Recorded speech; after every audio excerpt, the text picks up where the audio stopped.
Timmermans, you are a divider, not a uniter. No, I don't agree with that at all. Benjamin Netanyahu is a highly controversial and polarizing politician, both at home in Israel and abroad. Ed Carr and I travelled to Israel to sit down with the Prime Minister. He rarely gives interviews like this. Whatever your opinion of Mr. Netanyahu, I hope you find it worth listening to.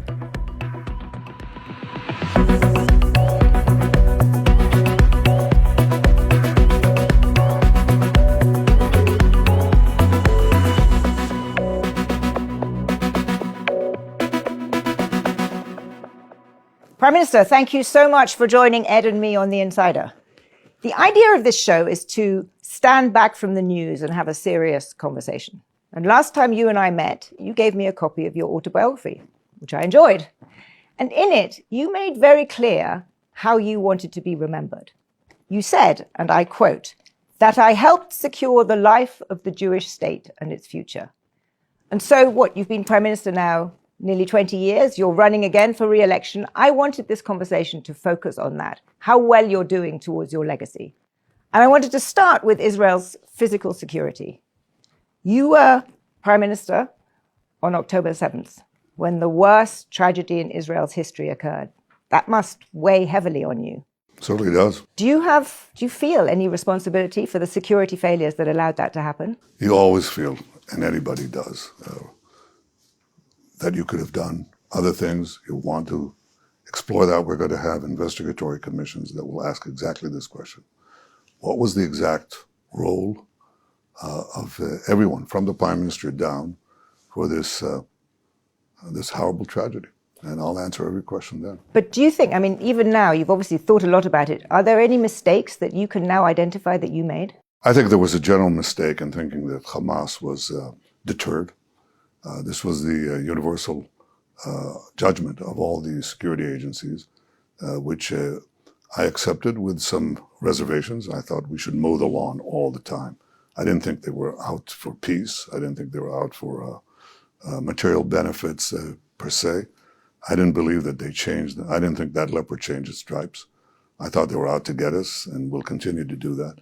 But there was a real question whether you could eradicate Hamas by a massive invasion. And the decision that was taken repeatedly at the advice of the security agencies, but with complete unanimity of cabinet ministers and successive governments, mine and others, was that you don't have the wherewithal to invade Gaza and wipe them out, A, because it would never have international legitimacy. It wouldn't have national legitimacy because people didn't see the extent of the danger that was there.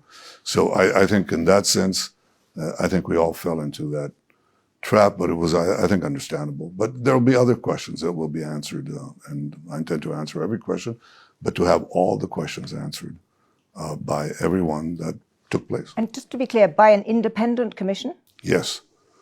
Yes, I want to adopt, actually, I said that this is so politicized right now, that the one model that I would take is what was done after the worst mainland catastrophe for the United States.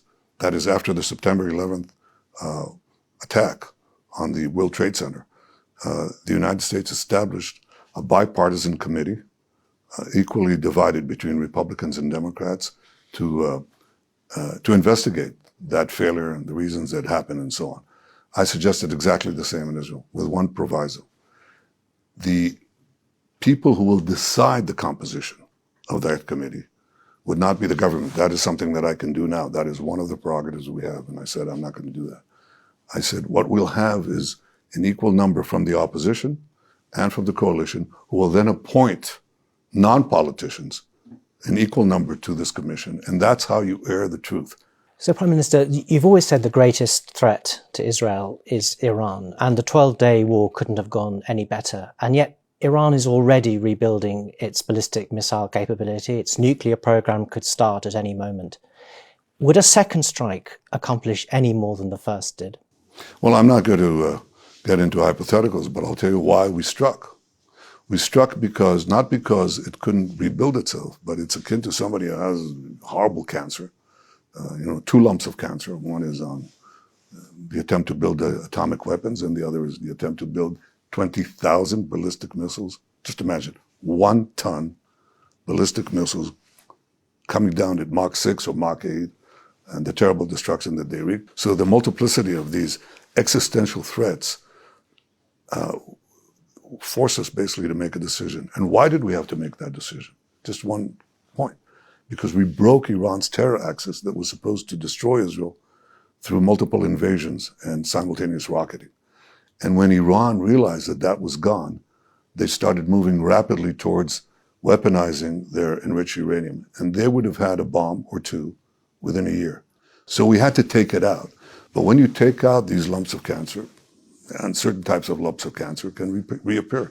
If you don't take it out, you'll die. But if you have to go back to Iran time and time again, is that sustainable? And is it clear that you'd have the United States under this president or the next president returning every year or every other year in order to keep that cancer from regrowing? Well, I think one of the questions is there going to be a change in Iran? And people asked me during the war, is your goal regime change? And I said, no, it's not. But it could be the consequence of the war if we were successful. And we were successful. And you see in Iran today the conflation or the joining of two forces. One, their military defeat. They've been relegated to a second-rate power. They were preeminent power. Everybody thought they were overbearing. And the terrible mismanagement of their domestic affairs. They poured billions and billions into the terror axis, and they did nothing for the people of Iran. These two things are meeting now, and it may be a moment where the people of Iran take charge of their own destiny. Revolutions are best done from within. But isn't it a question now whether you should actually intervene? I mean, President Trump has basically threatened Iran that if they shoot protesters, there will be consequences. Do you think that's a good idea? And do you think that there should be outside pressure now for regime change? I think there is pressure. Everybody wants to see that. But I said, I was asked about that, and I said, I'll tell you one definite time when we would resume our military activities. If Iran attacks us, which they might, then there will be horrible consequences for Iran. That's a definite. Everything else, I think we should see what is happening inside Iran. So you've always, every time we've spoken, you have said to me Iran is Israel's main threat. But the rest of the world is very focused on Gaza. And the reason is there is now a fragile ceasefire, which is, since last time we spoke, there was not. There is now a fragile ceasefire. But this is a country utterly destroyed, 70,000 odd Palestinians killed, 2 million people homeless in wretched conditions. It's horrific there. And yet, you don't seem to be under any urgency to allow reconstruction to start. Can you explain to me why things are floundering? And how can Israel possibly be secure if you have this, frankly, this Mogadishu on the Med? You have this awful suffering next to you. How can that possibly be consistent with your leitmotif of your country's security? Well, because Iran is a terror tyranny, and it's not just, Hamas is a terror tyranny. It has still now 20,000 people with 60,000 Kalashnikov rifles, and they execute anybody who disagrees with them, and quite a few do, actually fight them. But they are committed to our destruction. And I can say that I never saw the battle with Hamas as a battle with Hamas alone. It's a battle against Hamas and not the Palestinian people, even though they're put into this box by the Hamas. But I said at the second day of the war, we shall change the face of the Middle East. And I didn't mean that we shall change the face of the Middle East just by rolling back Hamas's invasion and trying to cripple its terror machine. I meant it because it was part of a terror axis, 360 degrees. Hamas, Hezbollah, Syria under Assad, militias in Iraq, Iran itself, touting nuclear weapons if they could get them, and the Houthis.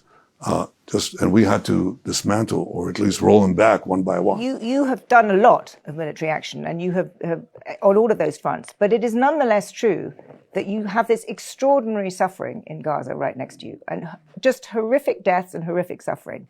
What is your strategy there? I think it's adopting President Trump's 20-point plan, which was adopted by a host of countries, Arab and Muslim as well, in fact, in the main.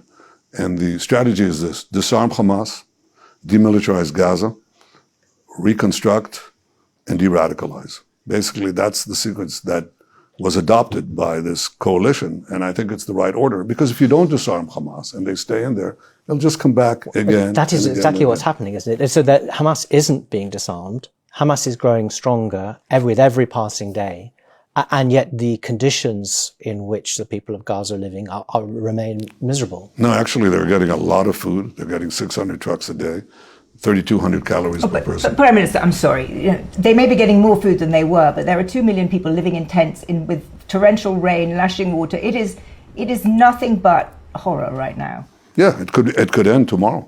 If Hamas disarmed, it would end yesterday. And in fact, that's what's keeping the thing. They're taking, and by the way, what are they taking? They're pillaging the food, taking billions of dollars from that food, recruiting new members to their terror forces, and executing people in the square, in the town square. That is Ed's Palestinians. point. That is surely Ed's point, that the longer this goes on, the stronger Hamas gets, not the weaker. So this is not a strategy that will lead to a more secure Israel. That's not what has been proposed in the 20-point plan. It's not to say, okay, they can stay there, they can rearm, they can remilitarize, they can, steal the money and to their coffers. By the way, they're living. Talk about the Hamas commanders. They're living in plush apartments. I mean, they always said they take care of themselves. Completely contrary to what is shown on the international airways. So I think what is important to understand is you're not going to have a future for Gaza if Hamas remains. I understand that, but so they have to be taken out. This is a temporary position. But the problem is the 20. I just spoke to Mr. Miladinov, who's been appointed the sort of the executive of this new Palestinian-led executive that is going to announce their plans, I think, within a week or two. And the first order of the day that they have, and they're a function of a multi-country coalition, several countries, dozens, I don't remember the exact number. The first order of the day, they say, Hamas must disarm. And that once Hamas is disarmed, I think Gaza can have a brilliant future. And not a good future. But there isn't yet an international stabilization force. Will you do the disarming? Are you basically saying to me you need to go in again to disarm I hope Hamas? Not. When I say that, I really mean that. Look, the picture that people describe is this absurd stereotype. I'm just this gun-toting, adventurous, wild sheriff going around, blazing saddles, blazing guns, and so on. I've seen the scourge of war. I lost a brother in a rescue at Entebbe. I myself was wounded in another rescue of a hijacked plane. When I was 18, I held a very close friend in my arms, a fellow soldier who died in my arms, and I saw what grief does to my parents. And I've seen the families of Israel. I've seen double amputees in the hospitals. War is very, very Prime hellish. Minister, I don't doubt that. So now the question is, can somebody else do it? And that's what was asked. And I said, all right, look, if you can spare us the job of finishing the job, I'd be very happy. One way of putting pressure on Hamas is for the world's press to report what's really going on there and to give body to the things you've been saying about what they're doing. Why don't you allow international journalists into Gaza? I think we do, but we could do more, and we probably should. Not without being with the IDF. Yeah, well, that's not an uncommon practice, but I can tell you one thing. First of all, we don't want any journalists killed, and some have been tragically killed because there's crossfire. But I think something else. I think we've been very bad and very we weren't successful in fighting the immoral propaganda war waged by our enemies, while we were very successful in fighting the moral battle on the ground by our soldiers. We lost a lot of soldiers because we went in house by house and so on. We told the Palestinian population, leave. Hamas held them at gunpoint, and that's why they were accruing civilian casualties in the beginning. By the way, that's dropped precipitously as the Palestinian population started heeding our warnings and stopped fearing the gunfire from Hamas if they did. So progressively, as we moved along, the number of civilian casualties dropped considerably, and that's good. But it's interesting, you just said that you could do more. Could you say definitively that you will allow the international press in without the IDF? I didn't say without the IDF, but we can have more numbers than you can see. I mean, it's so small. You can't really, it's not like I will leave it out. I've been there with the IDF. It is small, but it is much, the more important thing is to allow the press in independently. And if you really want to change the perception of Gaza, it's a war then zone.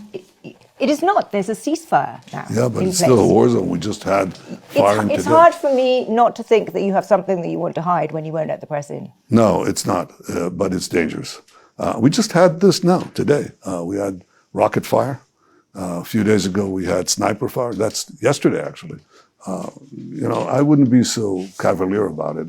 And the last thing I want to see is any of you or anyone else. There have been a huge number of journalists killed in Gaza. So I don't think it's very easy for you to say that you are not concerned about people's lives. Well, of course I am, because we didn't target them.